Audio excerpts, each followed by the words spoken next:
Morning students, आज हम sample paper के कुछ क्वेश्चंस को सॉल्व करेंगे।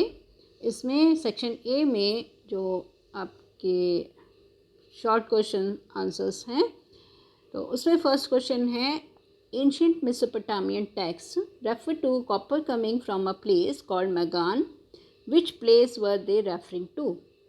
यानी प्राचीन मेसोपोटामियन साहित्यों में मगान क्षेत्र के बारे में कहा गया है, जो तांबे के व्यापार से जुड़ा हुआ था या तांबा वहाँ से आता था। तो ये मगान क्षेत्र क्या है, या मगान क्षेत्र का ये मगान शब्द जो है वो किस क्षेत्र के लिए प्रयोग में लाया गया है। तो इसका जो आंसर है आपका, वो आपको चैप्टर 1 के पेज नंबर 14 पर आपको मिलेगा। और इसमें मगान जो शब्द है वो ओमान क्षेत्र के लिए प्रयोग में लाया गया है। इसके बाद में हमारे पास क्वेश्चन आता है second, whom did Ashoka point to spread the message of Dhamma. यानी अशोक ने धम्म के प्रचार के लिए किन लोगों को नियुक्त किया। तो इसमें हमारा आंसर आता है धम्म महामात्य। धम्म महामात्यों को उन्होंने नियुक्त किया अपने धर्म का प्रचार करवाने के लिए। इसके बाद थर्ड आंसर क्वेश्चन है हमारा, read the following information and mention the context in which the statement is connected. Many Kushana rulers also adopted the title Devaputra और सन ऑफ गॉड।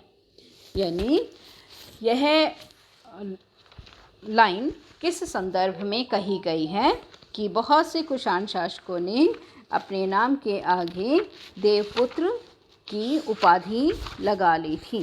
तो यह जो क्वेश्चन है हमारा, यह भी हमारा सेकंड चैप्टर से बिलोंग करता है और सेकंड चैप्टर के पेज नंबर 36 पर आपको इसका आंसर मिलेगा कि कुषाण शासकों ने अपने आप को देवपुत्र क्यों कहा है, किस आधार पर कहा है।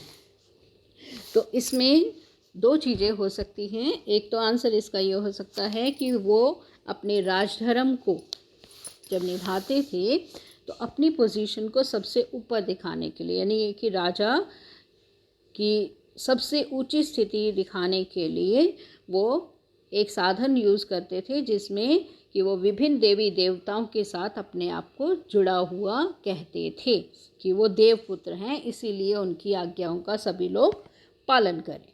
दूसरा जो है, हम इसमें ये लोग क्यों प्रेरित हुए होंगे, तो इसमें हम यह भी लिख सकते हैं कि वह चीनी शासकों से प्रेरित हुए जो स्वयं को स्वर्गपुत्र कहते थे, क्योंकि इस टाइम पीरियड में अलग अलग चीनी क्षेत्रों से कुछ राजदूत आए थे जो अपने शासकों के बारे में बताते होंगे। तो इसमें आप जो है लाइन लिख सकते हो कि राजाओं के लिए उच्च स्थिति प्राप्त करने का एक साधन विभिन्न देवी देवताओं के साथ जुड़ना था, या वे उन चीनी शासकों से प्रेरित हुए होंगे जो स्वयं को स्वर्गपुत्र कहते थे।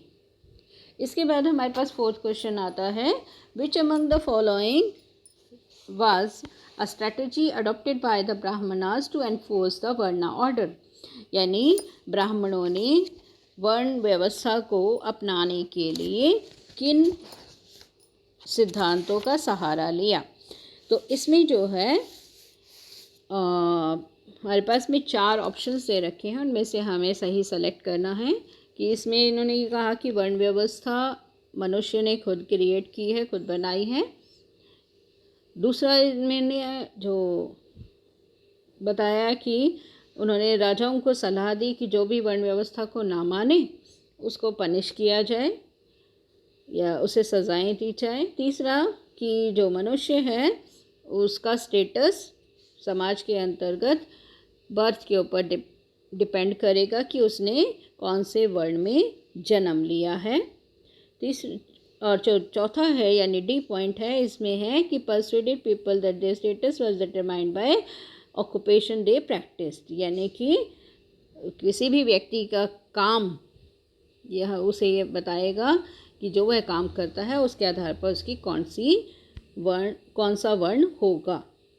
तो इसमें जो है सबसे सटीक जो पॉइंट है हमारा, जो बिल्कुल सही पॉइंट होगा वो होगा सी, कि जो स्टेटस है, व्यक्ति की प्रतिष्ठा है, वो उसके जन्म पर आधारित है, कि उसकी जो वर्ण व्यवस्था में वो कौन से वर्ण में पहुंचेगा, तो ये किस आधार पर होगा, उसके जन्म के आधार पर।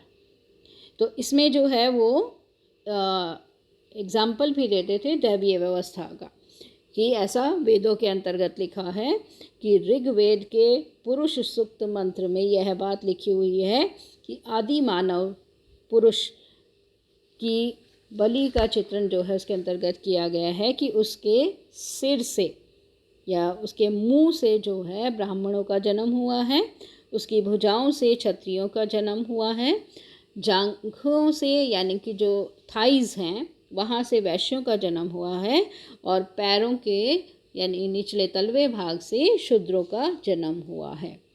तो ये 4 क्वेश्चन आप अपनी नोटबुक में विद आंसर्स नोट डाउन करेंगे।